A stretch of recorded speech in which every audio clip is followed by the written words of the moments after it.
계속 이어서 말씀드리겠습니다. 37쪽인데요. 지금 이 부분은 이제 이 교재에는 애자일 조직이라는 얘기가 나오거든요. 근데 애자일이란 영어 표현은 민첩하고 재빠르다. 이게 상황 변화에 빨리 바뀐다라는 얘기거든요. 그런데 이제 애자일 조직이라는 표현은 이제 요새 그 벤처 기업이라든가 어떤 온라인, 인터넷, 정보통신 기술 쪽의 그 기업들이 이런 것을 많이 시도를 하죠.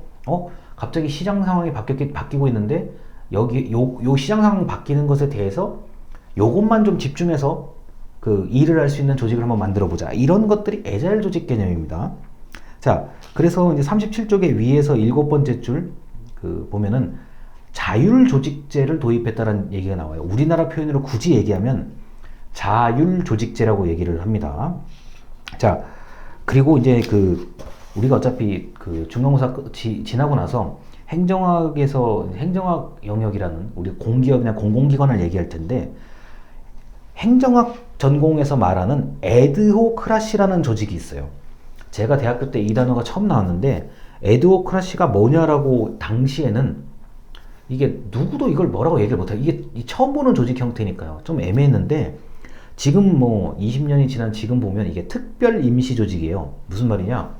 어떤 목적이 생기면 거기에 목적을 달성할 수 있는 새로운 조직. 근데 목적을 달성하면 그 조직이 이제 다시 원래대로 복귀하게 되죠. 그런 에드호크라시라는 단어가 행정학 영역에서는 이미 널리 쓰이고 있습니다. 그리고 아마 기업을 가시게 되면, 어느 조직을 가시게 되면 태스크포스, TF라고 얘기하는 태스크포스 조직을 한 번쯤 겪으실 수가 있는데, 이것도 역시 사업 목표 달성에 따른 임시 조직입니다. 훨씬 이거는 임무가 분명해요. 자, 예를 들어서 어떤 행사를 위해서, 어떤 작업을 위해서, 그거만 딱 되면 되는데, 그것을 그 목적을 달성하기 위해서 소규모 집중적인 조직을 만들어야 된다. 바로 태스크포스라고 할 수 있습니다. 그러니까 에드호크라시가 조금 더 커요. 그 범위가 크다고 보시면 되고, 태스크포스는 그 안에 규모가 좀 더 작아요. 자, 그리고 이제 뭐 이런 게 있죠. 37쪽에 이제 세 번째 문단 보면은 우리나라는 아직 애자일 방식보다는 중앙 집권 방식을 선호하는 분위기다라고 되어 있는데, 여러분들 이 수업이 아니더라도 꼭 알아두셔야 될 그 상식적인 개념입니다. 집권과 분권이 있어요. 집권은 권한이 한 곳에 모여 있는 거고, 분권은 권한이 나눠져 있는 건데, 흔히 이제 이렇게 생각할 수가 있습니다. 집권은 안 좋은 거고 분권은 좋은 거다, 이렇게 생각할 수가 있는데, 그렇지는 않아요. 나름대로의 장단점이 다 있고, 어떤 게 더 좋은지는 상황에 따라, 조직에 따라 다 다르게 나타납니다. 자, 예를 들어서 뭐 집권의 형태가 좀 더 나은 상황이 있고, 어떤 때는 분권의 상황이 좀 더 나은 게 있죠. 그러다 보니까 이 조직의 형태를 간단하게 언급을 하는데, 이 교재에서는 애자일 조직이라고 얘기를 하고, 저는 이것을 에드호크라시라고 이해를 했습니다. 그리고 참고로 태스크포스라는 것까지 말씀을 드렸고요. 자, 그리고 이제 바로 넘어가겠습니다. 39쪽에 자, 아래에서 세 번째 줄에 젠더 감수성이라는 단어가 나와요. 젠더 감수성이라는 단어가 나오는데, 저는 이것을 이제 성인지 감수성이라고 얘기를 해요. 그래서 성인지 감수성에 대해서는 이제 주로 이제 우리 정부에서 많이 강조를 하고 있는 거고, 국가인권위원회에서도 상당히 강조하고 있는 개념입니다. 자, 그러다 보니까 제가 블로그 주소를 하나 이제 적어드렸는데, 이거는 지금이 아니라 중간고사 끝나고 공공기관을 설명할 때 법률과 같이 설명을 해드리겠습니다. 자, 그리고 40쪽에 갑자기 이제 앙코르 시니어라는 단어가 나오는데요. 자, 뭐 내용은 이런 겁니다. 제가 아마 그 강의 자료에 이렇게 50 플러스라고 제가 링크를 적어드렸을 텐데, 우리 지금 정부에서 이해하는 것으로는 이제 50 플러스 센터라고 얘기를 하죠. 50세 이상의 장년, 중년층을 대상으로 어떻게 해야 될 것이냐, 직업훈련 등등을 하고 있죠. 자, 그래서 40쪽에 이제 위에서 네 번째 줄 보면은 현재 평균 퇴직 연령은 52.8세다라고 얘기를 하는데, 이 부분에 대해서 좀 제가 말씀을 드릴게요. 이제 공무원이나 공공기관의 기준으로는 58세 전후로 은퇴를 합니다. 이때부터 인생의 2막, 이막이 오른다고 얘기를 하거나 또는 이모작, 쌀 심고 보리 심고 할 때 그 이모작입니다.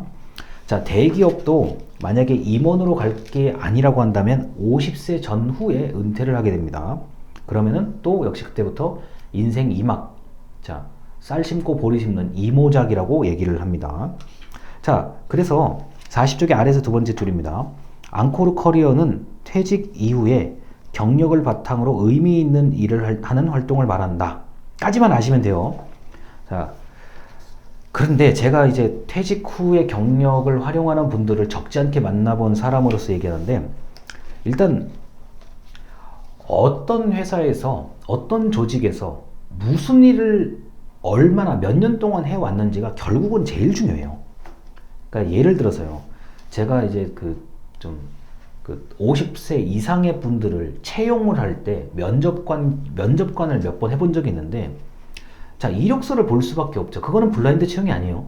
이력서를 보다 보면은 몇 살 때 대충 이 회사에 입사를 해서 몇 살 때 퇴사를 했다. 그거는 뭐 명확하게 나오니까요. 그래서 처음에 어느 회사에서 무슨 일을 했고 얼마 기간 동안 일을 했는지를 볼 수밖에 없어요. 그래서 이 영상을 보시는 여러분들께서는 시행착오를 겪는 거는 상관이 없는데, 내가 처음 입사해서 20년 정도 조직 생활을 한다고 보시면 아마 제가 말한 50세 전후에 한 번쯤 두 번째 직업을 가질 일이 생기실 겁니다. 그래서 우리가 이제 또 앞으로 저출산 고령화가 이게 더 심해질 거거든요. 그러다 보니까 이 앙코르 시니어 지금 50 플러스의 개념이 아마 굉장히 고민을 많이 해야 될 거예요. 그래서 여기에 대한 이야기는 요 정도까지만 하도록 하겠습니다. 왜냐면은 이걸 제가 함부로 얘기를 드릴 수가 없는 게 각자의 상황이 다 달라요. 다만 제가 지금까지 겪어본 바로는 처음에 어느 조직에서 무슨 일을 했고 얼마나 오래 했는지 이 세 가지가 관건이라고 할 수 있습니다. 중간에 이직을 하고 전직을 하고 그런 지금 얘기를 하자는 게 아니에요. 예를 들어서 김영재라는 사람은 자 30살에 처음 대학생을 가르치기 시작했죠. 이제 벌써 10년이요. 10년 동안 뭐 별의별 일이 다 있었지만 일단 제가 여러분들에게 강의를 하고 있는 입장이잖아요. 자, 이렇게 된다면 일단 가장 일을 좀 많이 해야 되는 30대 연령의 10년을 전부 다 대학교에서 보낸 거예요. 다른 것도 물론 많지만 일단은 대학교에서 보낸 거예요. 그러면은 경력이 이미 경로가 완전히 형성된 상태에 이제 속하거든요. 이 얘기를 드리는 이유는 여러분들이 처음에 어떤 계열로 진입을 하는지가 굉장히 중요해요. 물론 여기 지금 직장을 다니시는 분들 입장에서는 좀 예외인데, 어떤 경력을 가지고 어떤 경로에 진입을 하는지 이게 무척 중요합니다. 이 부분에 대해서는 별도의 영상으로 만들어 드릴게요. 자, 그리고 41쪽에 맨 아래줄에 프로보노라는 단어가 있는데, 이런 단어 모르셔도 돼요. 자, 프로보노는 그 전문성을 가지는 분들, 특히 전문적인 자격증을 가지신 분들이요, 내가 죽을 때까지 할 수 있는 대표적인 게 이제 의사 같은 경우죠. 흔히 말해서 우리나라 사자 달린 자격증 같은 경우가 이제 죽을 때까지 할 수 있는데, 저는 이거를 이제 창업으로 봐요. 자, 회계사, 변호사 등등등의 이런 흔히 말하는 고급스러운 자격증들인데, 이렇게 이제 어느 정도의 경력을 이제 쌓으신 분들이 이제 결국은 사무실을 이제 입점하고 영업을 하기 시작하죠. 이 창업이에요. 결국에는요, 이거든. 자, 결국은 1인 창업 개념인데, 창업은 시작하는 시점부터 끝까지예요. 본인이 못할 때까지 끝까지 가는 겁니다. 예를 들어서 내가 그 당사자가 전문직인 사람이 내가 30살에 시작해서 60세까지다 그러면 30년인 거고요. 내가 30살에 시작해서 만약에 80세까지다 그러면 50년이에요.